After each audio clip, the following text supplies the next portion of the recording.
I'm Dr. Nathaniel Chin, and you're listening to Dementia Matters, a podcast about Alzheimer's disease.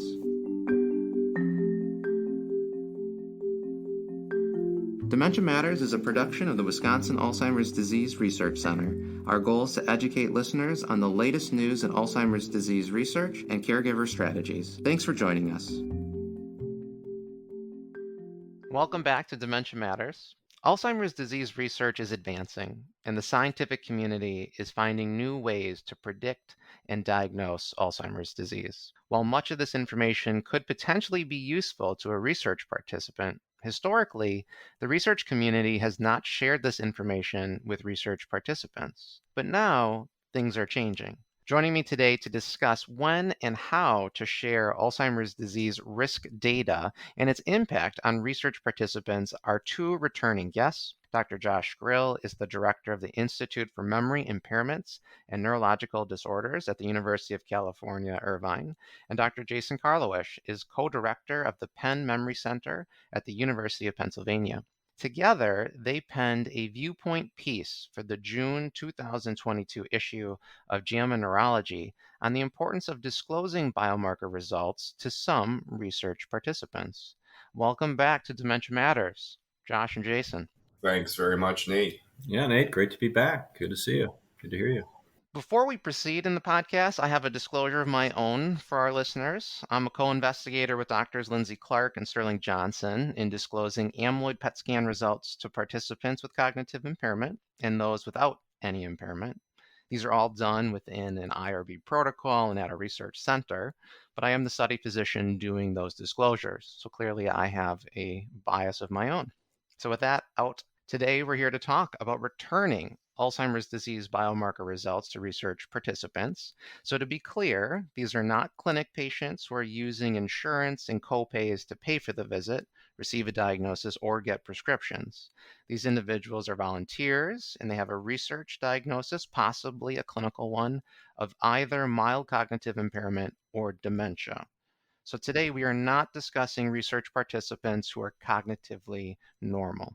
So Jason, I'd like to start out with you telling our listeners what information the Penn Alzheimer's Disease Research Center shares with its volunteers who joined the longitudinal Alzheimer's disease research studies.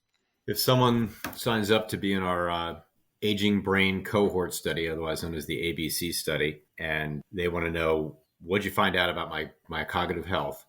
We'll let them know that we didn't find any evidence of cognitive impairment, or we did. And if we do find evidence of cognitive impairment, we'll drill down to what we think the cause of it is and whether it's causing disability, that is to say dementia, or just inefficiencies in daily activity, MCI. And most people want to know that. They want to know, what'd you find out about, how my cognition's doing? If they want to know the cause, and because of our research study, we were able to get biomarker data, and they want to know the cause from biomarker results, we'll tell them the biomarker results if they have cognitive impairment. If they don't have cognitive impairment, we do not offer them the biomarker results. And if they ask, we don't provide them. Is there any other information besides the biomarker results that Penn offers participants? Measures of cardiovascular health, because they're so relevant to brain health, and then any incidental findings, of course. I think what you might be saying is we don't routinely offer, and if they ask, don't typically offer the results of ApoE testing. All right, Josh, what does UC Irvine Center share with its participants? It's quite similar here. We will certainly give people back information about pertinent diagnoses if they suffer from cognitive impairment. Our neuropsychology team is really outstanding and devotes a lot of time to producing reports and going through those reports with patients and their families who suffer from impairment. For the last several years, we've had a relatively large emphasis on cerebrospinal fluid biomarkers, and those are primarily run locally. And so we have not made a practice of sharing the results of those biomarker tests because they're deemed investigational and not done in a laboratory setting conducive with giving it back. We're quite pleased that there's been some funding acquired over the recent couple of years that's allowing us to do more PET imaging. And we had these very same discussions locally, and I'm heartened to say that we arrived at the same decisions as are articulated in the essay that people with cognitive problems, that is, meet criteria for MCI or dementia, who get these biomarker tests and want this information back, should be provided it if they have, an amyloid PET scan, for example. At Wisconsin, in our ADRC, we share that what we call a research diagnosis because it doesn't go into a person's medical record, even though the process of evaluation is similar. We will share our clinical suspicion for what the cause might be, but we don't share, or we haven't been sharing the biomarkers until recently for those with impairment.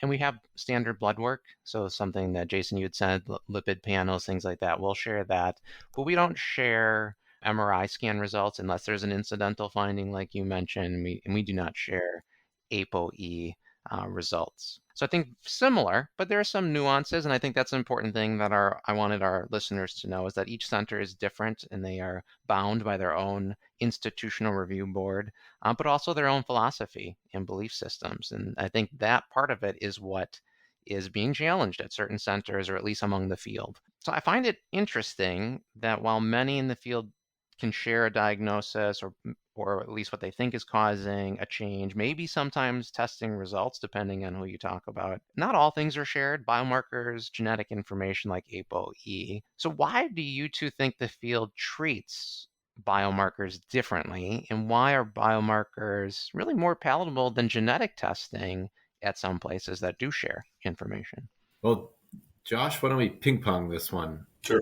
I think one issue is that not yet even have biomarkers of Alzheimer's disease arrived in clinical practice. While many are FDA approved, PET ligands, for example, they're not used widely in clinical practice, largely because of the reluctance of insurance to pay for them. And I think, that's an interesting story. And so clinicians really haven't gained a comfort with how to disclose them. But, the odd thing is in a research setting, we've been getting them, and yet we still don't disclose them.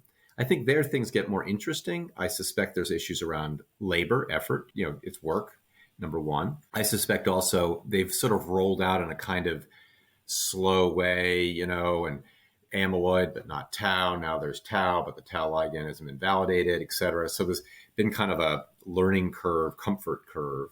I think the point that Josh and I arrived at, though, is the comfort curve has crossed a threshold. There are well-validated biomarkers out there, imaging and soon blood, that measure the ATN framework.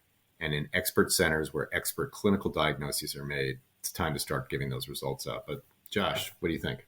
I think those are really important points. I think there's also just sort of inertia. This is the way it's been done. Remember that these same centers really deserve a great deal of credit for helping us get to this new place in the use of biomarkers, the availability of biomarkers, the development of the biomarkers themselves. And so the way it's always been done ultimately does need to change at some point, and we think we've arrived there. I think another thing that's really quite interesting is that I think many centers are still using the ligands that ultimately didn't get FDA approval. And so the PIB ligand that really was so key in accelerating research in Alzheimer's disease is still utilized quite a bit. It's not FDA approved. And so, there is a logic that can be applied that because it's not FDA approved, we shouldn't use the results. But in fact, the data for PIB are more robust than for really even any of the FDA approved ligands. Lots of medical practice happens about drugs and tests that don't have FDA imprimaturs on them. I think another issue is also the fact that the research studies reflect designs that were done in the pre-biomarker era. In other words, the diagnoses in the UDS system still are sort of clinical diagnoses. They're not caught up to biomarkers. And the fields that are being collected, and I think one of the key arguments in our essay is you need to tell people, if they want to know these results, you need to tell them the results. And you need to record this in the database. Did they learn it? What did they want to learn it? Did they not want to learn it? And we'll talk more about that. But, if you look at the UDS uniform data set in a database, it's just clinical diagnoses according to old standards. And so there's these sort of built-in disincentives, if you will, to sort of do this because it's sort of extra supernumerary work to the research project as opposed to embedded in the research and part of the research. I think that's where Josh and I want to take the world. Go ahead, Josh. Yeah, and I think that we also have for a long time really tried to take a participant centric approach to thinking about the way we do research. And I think that it's high time that we think about the place a participant might be at, in particular, if they have a diagnosis of MCI and they know they're getting this result, they want to know it. If they can't get it through the study, then they might face the alternative of going to get another scan, which really is just kind of inexcusable in our minds. There's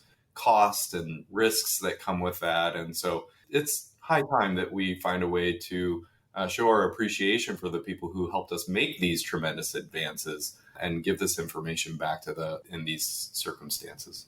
But there's a history to this, to not disclosing information in longitudinal studies. And I think you both hinted at part of it. To me, we've been collecting cognitive testing information. We've been collecting ApoE for decades. And we haven't, most centers, I think a study that both of you have been a part of showed that ADRCs don't share that. And I'm sure they have good reasons for that. But I mean, how do you slice this to say, well, we can share PET scans, but we're not going to share your ApoE, which you could get privately anyways? I think it's about diagnosis. I mean, I don't know what my ApoE genotype is, but whatever it is, I had it since I was my zygote implanted right on my mother's womb. But, I don't think I had amyloid and tau when I was 8 years old.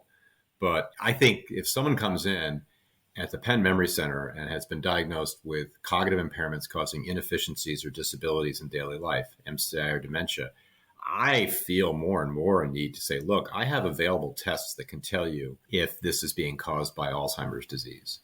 And also, if not, they will say that it's not, but I don't have tests to tell you that what it's not, which is interesting. And I just think it's high time that people have the opportunity to learn what their diagnosis is if they have cognitive impairment. I think ApoE is just different. It's not about diagnosis. It's about, I don't know what the value of it is for MCI and dementia for that individual. Oh, I know what it is, but I think that's a completely different clinical set of issues around the value of genetic testing to inform family risk, et cetera. It's just a difference.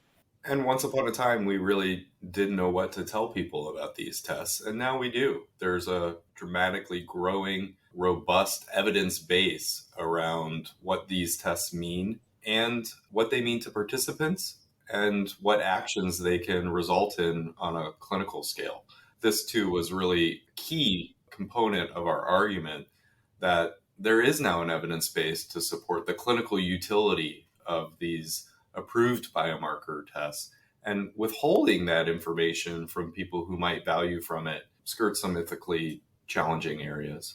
To build on the clinical value issue, I mean, let's face it, the field is haunted by the MedCAC meeting of whatever it was, 2011, when Lilly really had been boldly pushing, florbetapir forward, got FDA approval with an elegantly designed study that did clinical pathologic correlation, and then goes to Medicare to make the case to pay for it.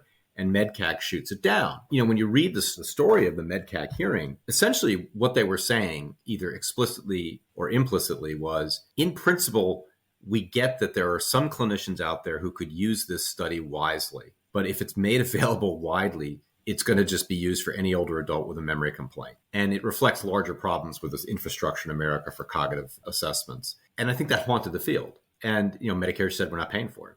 We can't see how it's reasonable and necessary, which is Medicare parlance.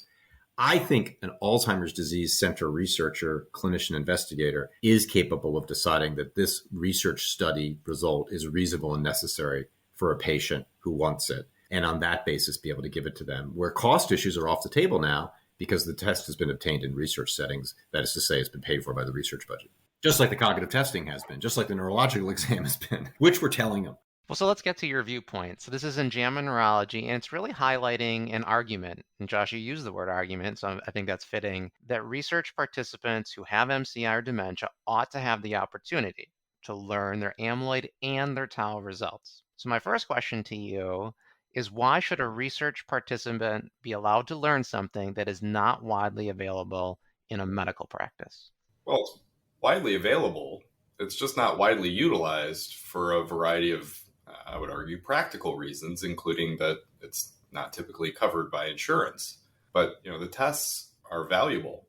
They're valuable to our research, but they are increasingly understood to be valuable clinically as well.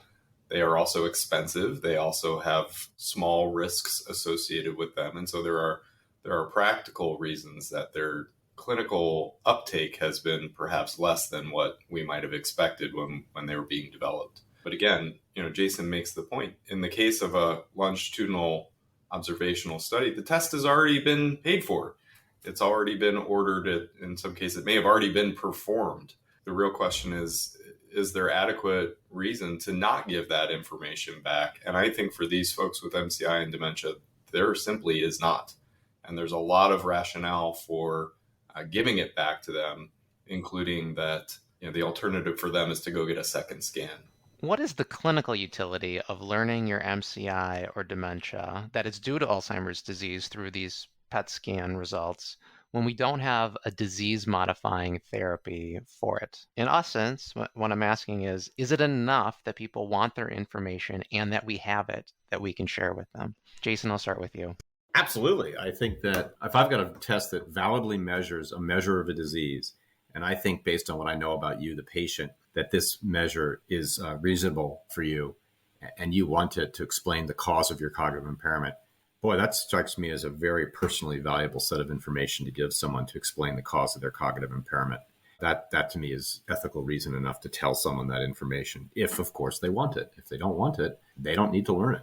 And I'll just piggyback that a few years ago, we did a study of people undergoing clinical amyloid PET imaging and interviewed them after having the test. One of the more common reactions to getting the information, regardless of the result of the scan, was relief. And so for people with symptoms, the opportunity to get more information, be it whether Alzheimer's is the cause of their impairment or whether it's something else, they do derive value in that. They do derive relief from the opportunity to learn more about their disease. And I think to move from a diagnostic phase of their experience into more of a treatment or action oriented phase, even if it's simply around planning. And to build on this, I get the perspective of CMS, Center for Medicare Services, which is help me articulate that value into things that we can translate across hundreds of thousands, if not millions of people. And I see the challenge there. But I think that topic is off the table if the issue is I've obtained this test already, cost issues are not a matter here, and I'm doing it at a place that is on the forefront of studying the diagnosis and clinical experience of these diseases, which gets to sort of our other half of our argument, which is it isn't just handing out this information to people and saying, great, it's put this into the database about what you told them, what you didn't tell them, and also other measures of what people do once they get this information. I think this is the new wave, the new era of the biomarker-based definition of these diseases, and what better place to sort of study that and learn about it than the centers that have been dedicated since 1984 under congressional mandate to study and to figure out what is this thing called Alzheimer's disease.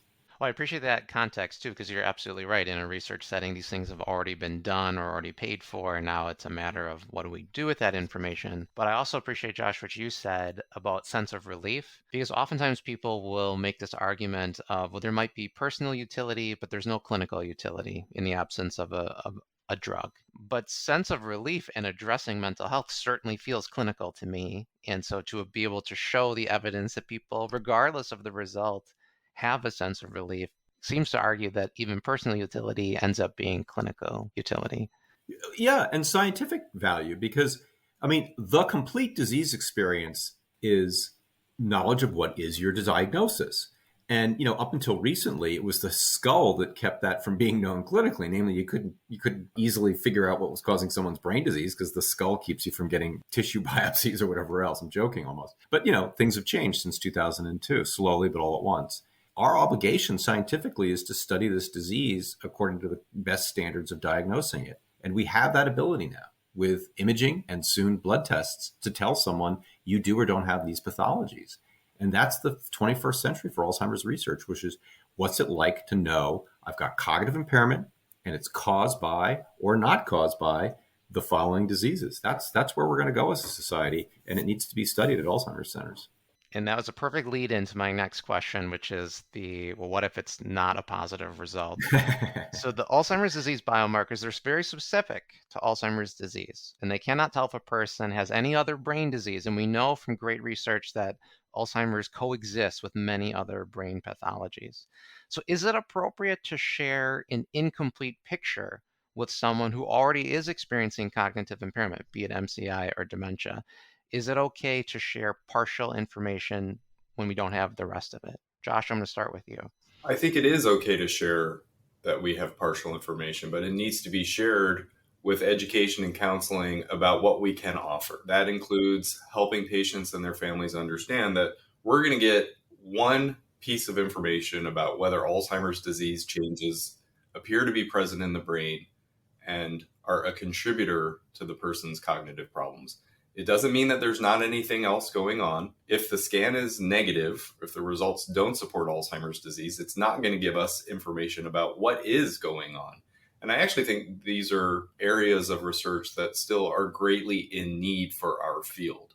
We haven't done a lot of work around giving this information back to people with MCI and dementia. And in particular, we haven't done a lot of work around giving negative results to people who have MCI and dementia. What are we really telling them, and how should they be reacting?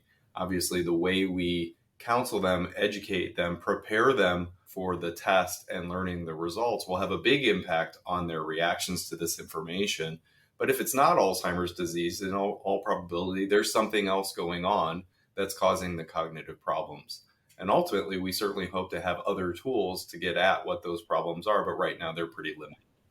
Yeah, let me plus one what Josh said, which is part of the education has to be, we can tell you whether you have Alzheimer's, but if the tests are negative, we can't tell you with the same kind of certainty what the other diseases might be. But that's part of the education about alpha-synuclein, TDP-43, vascular disease, ubiquitin, and as yet undefined pathologies. We actually, I had a meeting with Eddie Lee, who's our lead neuropathologist at Penn, and he said, you guys made the first pre-autopsy diagnosis of TDP-43 late.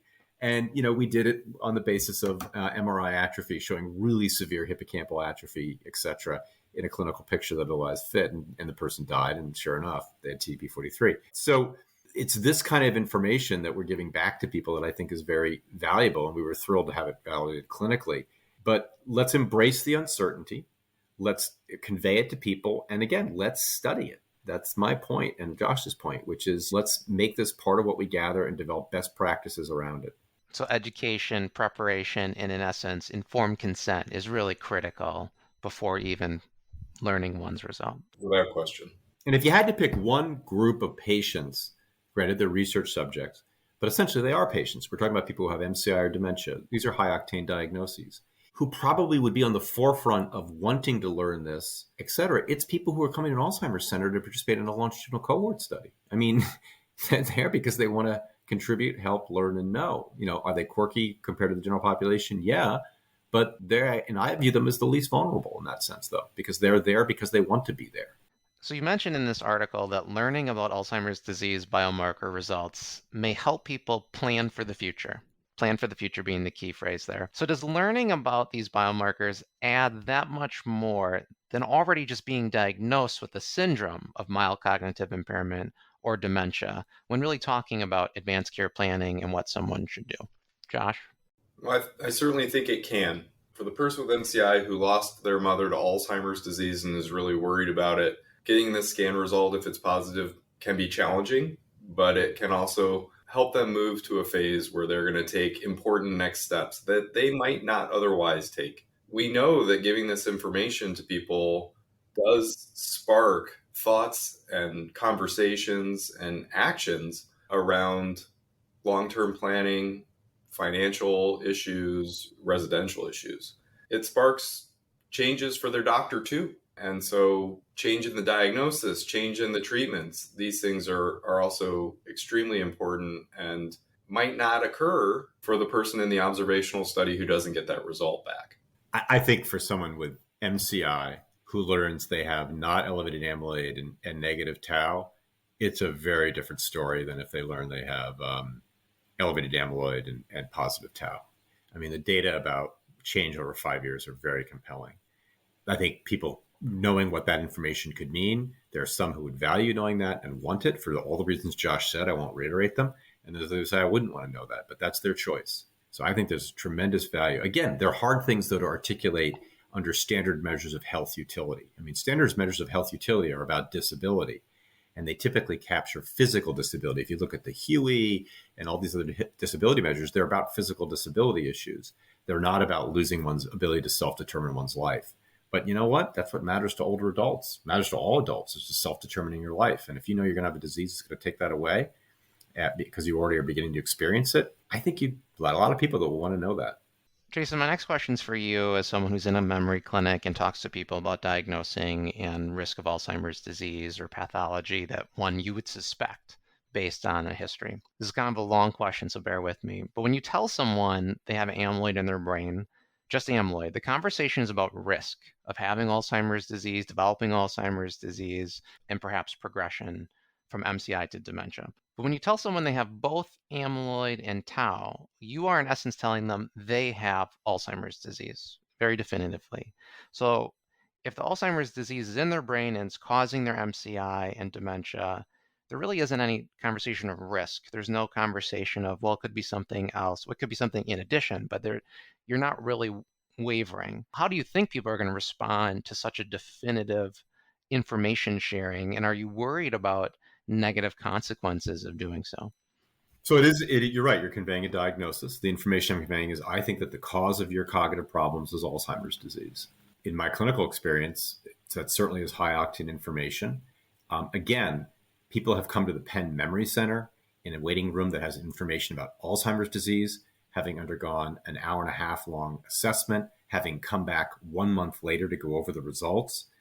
And that, I think, that kind of clinical experience has a host of steps that allow people to sort of walk away from that process. So by the time I've told someone that based on results of biomarker testing, my experience has generally been that A, they wanted to know it, and B, that they make sense of it and use it. It's not pleasant information, to be sure, but they've come there wanting it and received it. I agree, though, and I think one of the areas of concern that many of us have, particularly now that blood tests have made the economy of scale and these tests very easy, is the sort of blithe handing out of these results. Come on in and get your Alzheimer's test, even before you've done anything else other than come in. I'm very bothered by that, very bothered by that. But again, that's why Josh and I think the place to get going here are Alzheimer's centers to set the standards, because that's not what we do.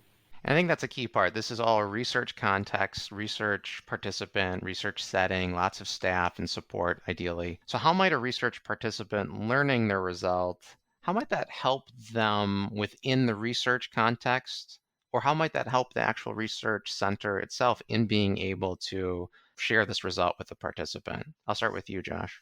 Well, it's not well studied, but I think it certainly could have ramifications for the retention of research participants. On one hand, I think it is a demonstration of our appreciation for their contributions, respect for those contributions, and our desire to make the experience valuable for them. And I don't think that this has been studied per se, but it makes sense to me that this will help us keep people in studies longer if we do this. And if they know that to the best of our ability and to the extent to which we think it's reasonable, we're going to try to give information back to them. Numerous studies have shown that people want information about themselves when they participate in research. So I think that there is potential value in that. And again, I think we've made this point several times already, but I'll make it again. This is part of our work. This is research that needs to be done. As the field evolves in clinical practice, research must guide it. And so understanding people's reactions to this information, what it means to them, who's likely to want it, who doesn't, etc. All of these things are very important research questions unto themselves. Jason, why is it advantageous from a logistical and ethical perspective to disclose in a research setting versus in your clinic? The point of research ought to be that it's revolutionary. It's designed to change the standard of care. And right now, biomarker disclosure is not part of the standard of care in clinical practice. But in a clinical research setting, it can be. And much like a drug trial that changes clinical practice, I think we have this opportunity in research settings in our Alzheimer's disease research centers to develop the evidentiary base to change clinical practice around disclosure of biomarkers of Alzheimer's. And so that's the right place to start this and roll it out. In this commentary, you mentioned ethical criteria that must be met in order to share results. So for our listeners who haven't read the article yet, what is the criteria and how do these biomarkers fit those? So I'll start with one and then Josh will do another. Well, the first one, first of all, is validity. If this test does not meet scientific standards for validity to accurately and reliably measure what it says it's going to measure, further discussion of disclosure is off the table, and it's not even worth proceeding. But if it's valid, then the next steps are, Josh? It needs to be interpretable. And so, the biomarkers are intense areas of study, but for the FDA approved ones, there's an indication, a use that's been approved to call someone positive or negative, for example. And so we think that biomarkers must be valid, but they must also be interpretable.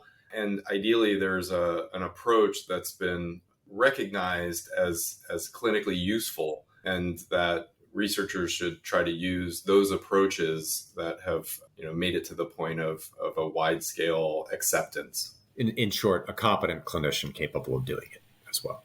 And that's my next question is who should be doing the disclosures in a research setting, and what resources do you two think should be mandatory in doing a disclosure?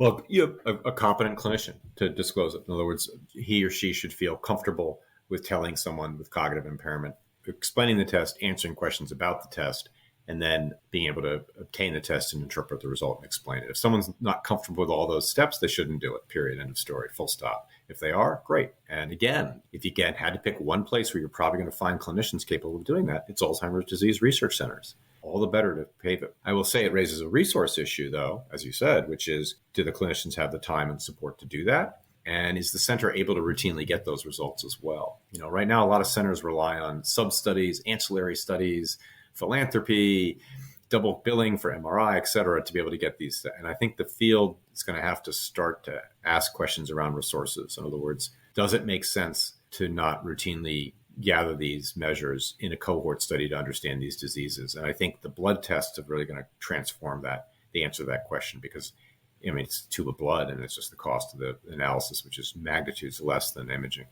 What about infrastructure, though? So you have a competent clinician, scientist doing the disclosure. What is needed afterwards with the disclosure? Josh, from a systems perspective, what else should be there, if anything else should be mandated? No, certainly, I think ideally time is key, and there is time involved in going over what we understand and what we don't understand, what the results are possibly going to be, and helping families make a decision that this is information they want to acquire given its limitations. And then there is obviously going to need to be time on the other side of the actual biomarker test to make sure a person still wants this information and hasn't changed their mind, that they and their family still understand the limitations of the test, and then explaining the result to them and taking the time to answer their questions, which I agree with Jason. ADRCs are chock full of individuals who are adequately skilled and capable to anticipate those questions and then answer them, but it is a resource of time. I think, too, given that we are really strongly lobbying for the science of this disclosure, following people over time, performing telephone follow-up to understand how they're doing. How often are they thinking about this? Has it resulted in them making changes at home or in their lives otherwise? This will, of course, also require resources. Maybe it won't need to be the skilled clinician who's making those follow-up calls, but it's time and effort nonetheless. In your commentary, you state that returning Alzheimer's disease biomarker results is care. And that's not something you hear frequently, particularly in a scientific research journal where we like to draw a line, whether it be arbitrary or not, between research and care. So can you explain this viewpoint for our listeners? It's about the value of information. Doctor means teacher at the most fundamental level. I realized that the 20th century, advances in therapeutics, antibiotics, chemotherapeutics, clot busters, aspirin, you name it, transform doctors into kind of pretty darn good healers sometimes for some diseases. But fundamentally, our job is to explain to someone what's going on, make sense of my problem, make sense of what worries me. In that sense, I think, the value of this information that's gained in research and why it is care is, I'm going to explain to you why it is you don't feel as sharp as you used to. Why it is that your husband seems like he's not listening to you anymore. It's because he's got cognitive impairment and it's caused by Alzheimer's. I think Dan Gibbs in his book lays this out very nicely. He's a neurologist who's been diagnosed with Alzheimer's and obviously very public about it. And for him, making sense of why he was not able to smell his wife's apple pie arose, why he shredded the cucumber shavings in the salad and not the garbage, it's because of this disease. He makes sense of it. His wife makes sense of it, and they carry forward with it. You both have been involved in risk disclosure, genetic disclosures, biomarker disclosures in this field of Alzheimer's disease for many years. And so I'm hoping you can share, what insights do you have from your experience? And then where will we be in the next 5 years, the next 10 years? Well, clearly, blood biomarkers are coming at us fast and look incredibly promising and will enable use at a scale as yet unseen. I think there's going to be tremendous opportunity that comes from that, as well as some real risks. And I think that, Jason and I both have concerns around the potential impact of those tests going, if you will, public or direct to consumer before we have time to adequately study them. I think there's concern, at least for me, that people are going to start walking in with results before we can adequately educate them, counsel them, help them make a decision about whether this is information they wish to have. And that could pose some real challenges for our research, but for people themselves. We don't yet live in a dementia-friendly society. And the implications of this information being out there in the medical record or beyond, while I wish it weren't the case, there could be real negative ramifications for people who perhaps make a quick decision. Oh, sure, I'd like to know if I'm ever going to get Alzheimer's disease. I think the next 10 years are going to be a wild ride in autonomy on trial, because in the end, why do we care about this disease is it takes away bit by bit, slowly, your ability to self-determine your life. Others step in and help make it possible. We call them caregivers. Until not that long ago, a lot of that happened in the wild until people finally came in because something was really wrong. I think the earlier and earlier we make these diagnoses, the more precision, no matter where you are in the continuum that we're making these diagnoses, we're, for good and for bad, intended and unintended, medicalizing the experience of losing one's autonomy. Josh is right on. I mean, we don't have a dementia-friendly society set up. So that's why I use the phrase wild ride. But again, I'm being a one-note Jason here in some sense. Let's get on top of this and start studying it at centers paid for by the taxpayers, which are here to help implement a national Alzheimer's plan.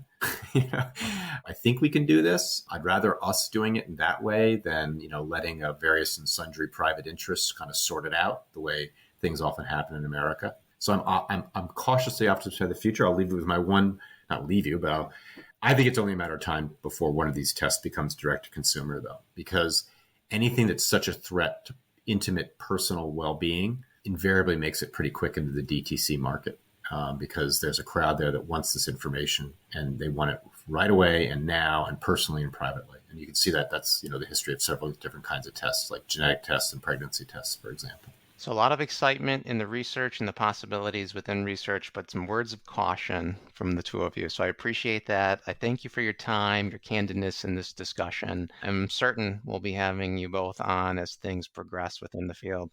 Yeah, we'll meet again. Thank you for listening to Dementia Matters. Follow us on Apple Podcasts, Spotify, Google Podcasts, or wherever you listen. Or tell your smart speaker to play the Dementia Matters podcast. Please rate us on your favorite podcast app. It helps other people find our show and lets us know how we're doing. Dementia Matters is brought to you by the Wisconsin Alzheimer's Disease Research Center at the University of Wisconsin-Madison. It receives funding from private, university, state, and national sources, including a grant from the National Institutes on Aging for Alzheimer's Disease Research Centers. This episode of Dementia Matters was produced by Amy Lambright Murphy and edited by Kaylin Rauerdink. Our musical jingle is Cases to Rest by Blue Dot Sessions. To learn more about the Wisconsin Alzheimer's Disease Research Center, check out our website at adrc.wisc.edu. That's adrc.wisc.edu. And follow us on Facebook and Twitter. If you have any questions or comments, please email us at dementiamatters@medicine.wisc.edu. Thanks for listening.